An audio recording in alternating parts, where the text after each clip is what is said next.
You've seen the success stories, people making thousands a month on Airbnb, quitting their jobs, and living the dream life. But what aren't they telling you?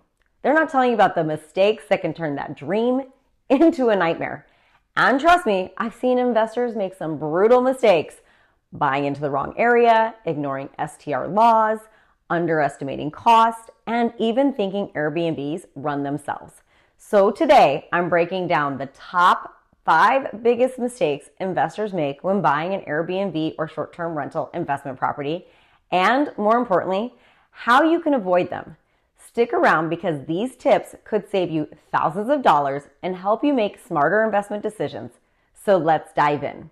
Mistake number 1, not researching local STR regulations. One of the absolute worst mistakes you can make is not checking the short-term rental laws before you buy. I have seen investors purchase homes assuming they could Airbnb them, only to find out they needed a permit. The city had a lottery system, or worse, STRs were completely banned. Let me give you a real life example. I had a client looking at a great property in Phoenix. It checked all the boxes: great location, high demand, solid cash flow potential.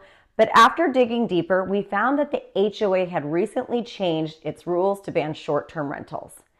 If they had bought without checking, they would have been stuck with a home they couldn't use as an STR. So how can you avoid these mistakes?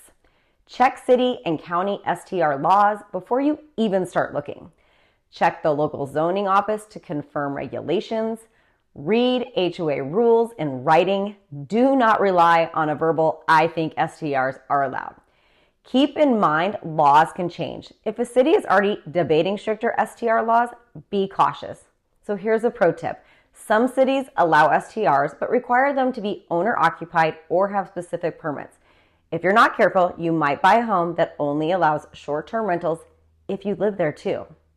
Mistake number 2, buying in the wrong location.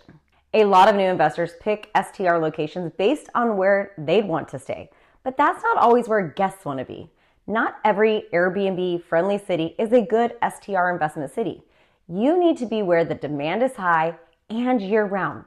Here's an example. I had a client who wanted to buy in an area that looked good on paper, low home prices, nice scenery, but there was one problem. There were no major attractions nearby, and demand was seasonal. They would have struggled to get bookings during the off-season, which meant cash flow issues and inconsistent income. So how can you avoid these mistakes? Look at AirDNA, Mashvisor, or STR Insights to find high demand areas. Check occupancy rates year-round, not just peak season. Make sure the home is close to attractions, downtown areas, sports venues, hiking trails. Consider walkability. The best STRs are where people can walk to coffee shops, restaurants, and entertainment. So here's another pro tip. Before committing, pretend to be a guest. Search for Airbnbs in that area and see what's already performing well. If there's little competition, that might be a red flag. Mistake 3, underestimating startup and ongoing costs.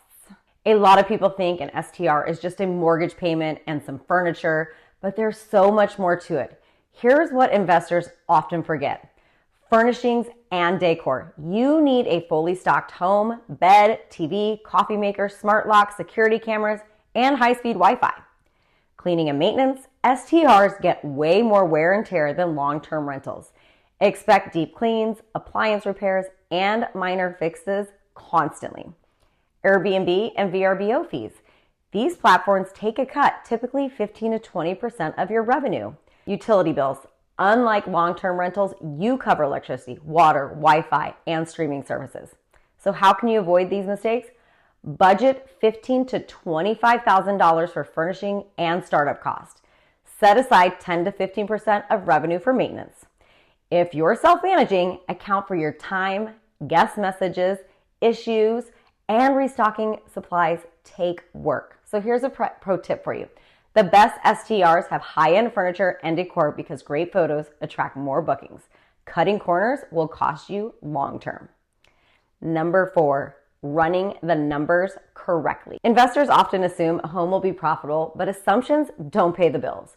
Before buying, you need to calculate expected nightly rate and occupancy rates. Use AirDNA to estimate revenue. total monthly costs, mortgage, insurance, taxes, cleaning fees, and repairs, profit margins. If the deal only works at 100% occupancy, it's not a good deal. Pro tip, always use conservative estimates. Factor in slow seasons and unexpected costs. If your numbers barely work, it's not a great investment. Number 5, thinking STRs are completely passive income. STRs aren't passive unless you make them that way. Self-managing means dealing with guest issues, maintenance, and pricing adjustments. If you're not ready for that, hiring a co-host or property manager is a must. How can you avoid these mistakes?